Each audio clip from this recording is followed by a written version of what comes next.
go, go, go, go. We got it. I'm gonna res, but 46. 46, dude. I'm orbiting. I got my dynamic.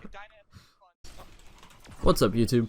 A lot of people have been asking me how to perform the tricks we use in our 545 Scourge of the Past run. Some of these tricks are quite hard to explain, so I figured I should make a video breaking them down for you.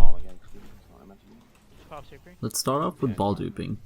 To perform a ball dupe, you want to die at the same time as you deposit the ball. This makes the ball deposit and drop to the ground at the same time, duplicating the ball. The easiest way to do this is by throwing a fusion grenade on the ground and start holding your interact key about a second later. Was that faster with your shotty than One fusion grenade isn't enough to kill you at full HP, so what Maple and Florida did in our run was to use the adds to their advantage. Leaving the adds alive and letting them shoot you can quickly get your HP low enough to perform a dupe. Well, thanks for not getting 19. Appreciate it. Oh wow, dude. It's it twice in a row. The expectation is now In extreme. the first encounter you can get over this wall and get outside of the map. With this you can get down to the Sparrow encounter without even finishing the first encounter. But in order to start the Sparrow encounter, the first encounter needs to be completed. That's why we have two players utilizing ball duping to complete the first encounter as a duo. Once you get to the pipe under the map, you need to slide or Sparrow around the area until you either get a loading zone or have the text "Bots are underground" show up on your screen. Just run it, I guess, see where we end up. When this happens, you can simply jump off of the map and you should spawn inside of the pipe. In order to start the Sparrow encounter, you need to have finished the first encounter and have all players inside the Sparrow room. When the two ball duping players are done with the first encounter and have opened the chest, they should head to orbit. Once they have left the game, the door in the Sparrow room will start to close, and that's when they can join back.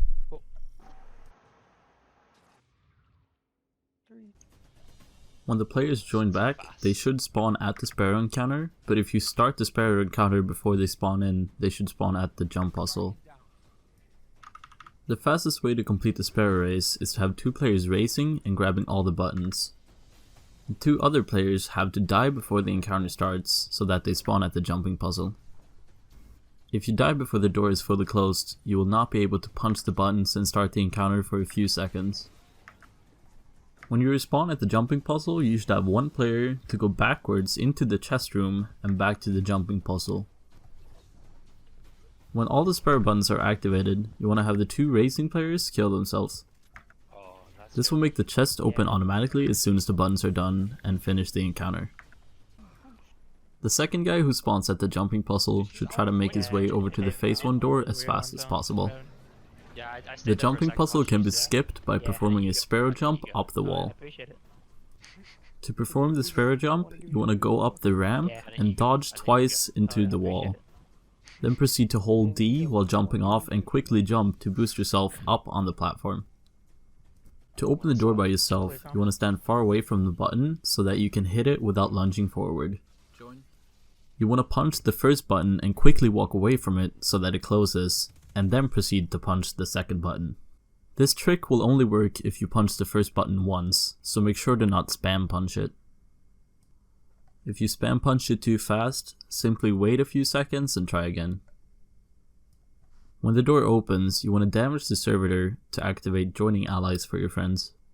The one tank strategy is performed by having one player spam missiles and cannon shots at the boss. When you feel like enough damage is done, you want to jump out the tank and have a second player jump in, wait around 1 second and shoot a cannon shot. The timing for the second player can differ from person to person, but for me I usually wait around a second before I shoot the shot.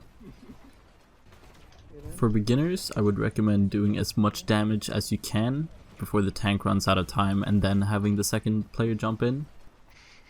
Otherwise, I would recommend trying to do about 20% of the boss's health.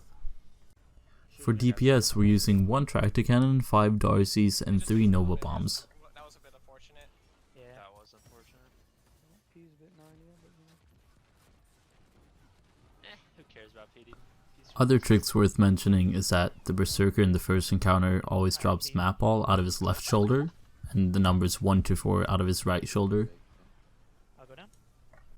You can also ball skate with the ball by jumping quickly after you punch midair.